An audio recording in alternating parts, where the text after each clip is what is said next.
ನಮಸ್ಕಾರ.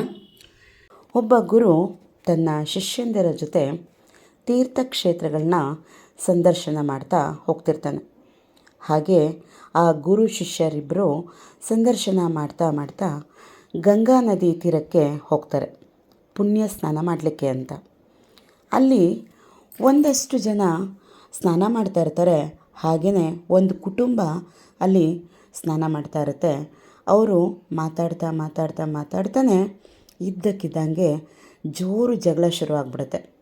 ಎಷ್ಟು ಜೋರು ಜಗಳ ಅಂದರೆ ಜೋರಾಗಿ ಕಿರ್ಚ್ತಾ ಇರ್ತಾರೆ. ಆಗ ಈ ಗುರು ಶಿಷ್ಯರಿಬ್ಬರು ನಿಂತು ನೋಡ್ತಾರೆ. ಗುರುಗನ್ಸುತ್ತೆ, ಶಿಷ್ಯನ್ನ ಕೇಳ್ತಾನೆ, ಯಾಕಪ್ಪ ಅವರು ಅಲ್ಲೇ ಇದ್ದಾರೆ, ಹತ್ರನೇ ಇದ್ದಾರೆ, ಅಷ್ಟು ಜೋರಾಗಿ ಯಾಕೆ ಕಿರ್ಚಿ ಮಾತಾಡಬೇಕು ಅಂತ. ಆಗ ಶಿಷ್ಯ ಹೇಳ್ತಾನೆ, ಗುರುಗಳೇ, ಅವರ ಮನಸ್ಸಲ್ಲಿ ಅಶಾಂತಿ ಇದೆ, ದ್ವೇಷ ಇದೆ, ಹಾಗಾಗಿ ಶಾಂತಿ ಅವ್ರ ಹತ್ರ ಇಲ್ಲ, ಹಾಗಾಗಿ ಕಿರ್ಚಿದ್ದಾರೆ ಅಂತ. ಆದರೆ ಗುರು ಅಲ್ಲ ಅಂತ ಹೇಳ್ತಾರೆ. ಶಿಷ್ಯ ಇನ್ನೂ ಒಂದಷ್ಟು ಪ್ರಯತ್ನಗಳನ್ನ ಮಾಡ್ತಾನೆ. ಅದಕ್ಕೆಲ್ಲ ಗುರು ಹೇಳ್ತಾರೆ, ಇದಲ್ಲ ಅಂತ. ಆಗ ಶಿಷ್ಯ ಬೇಸತ್ತು ಹೇಳ್ತಾನೆ, ನೀವೇ ಹೇಳಿಬಿಡಿ ಗುರುಗಳೇ ಅಂತ.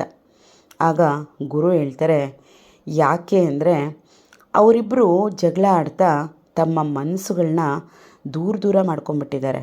ಹಾಗಾಗಿ ಮನಸ್ಸಿಗೆ ಕೇಳಿಸ್ಬೇಕಲ್ವಾ ಅಂತ ಜೋರಾಗಿ ಕಿರ್ಚಿ ಹೇಳುವಂತಹ ಪ್ರಯತ್ನವನ್ನು ಮಾಡ್ತಾ ಇದ್ದಾರೆ. ಅದೇ ನೋಡು, ಪ್ರೀತಿಯಿಂದ ಇರೋವಂಥವ್ರು ಪಿಸು ಮಾತಾಡಿದ್ರೂ ಅದು ತುಂಬ ಚೆನ್ನಾಗಿ ಅರ್ಥ ಆಗ್ಬಿಡುತ್ತೆ. ಇನ್ನೂ ಪ್ರೀತಿ ಜಾಸ್ತಿ ಇದ್ದರೆ ಮಾತಿನ ಅವಶ್ಯಕತೆಯೇ ಇಲ್ಲ, ಅವರಲ್ಲಿ ಮೌನವೂ ಸಹ ಅರ್ಥ ಆಗ್ಬಿಡುತ್ತೆ. ಹಾಗಾಗಿ ನಾವು ಯಾವಾಗಲೂ ಮನಸ್ಸಿಗೆ ಹತ್ರ ಇರುವಂತಹ ಸಂಬಂಧಿಕರಾಗಿರಬೇಕು, ಬರೀ ದೇಹಗಳ ಹತ್ರ ಇದ್ದರೆ ಸಾಕಾಗಲ್ಲ ಅಂತ. ಆಗ ಶಿಷ್ಯಂಗೆ ಹೌದಲ್ವಾ ಅಂತ ಅನಿಸುತ್ತೆ. ಹೌದಲ್ವಾ, ನಾವೆಲ್ಲ ಜಗಳ ಆಡಬೇಕಂದ್ರೆ ನಮ್ಮ ಧ್ವನಿ ತಾರಕಕ್ಕಿರುತ್ತೆ.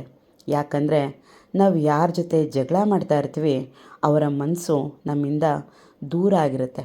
ಹಾಗಾಗಿ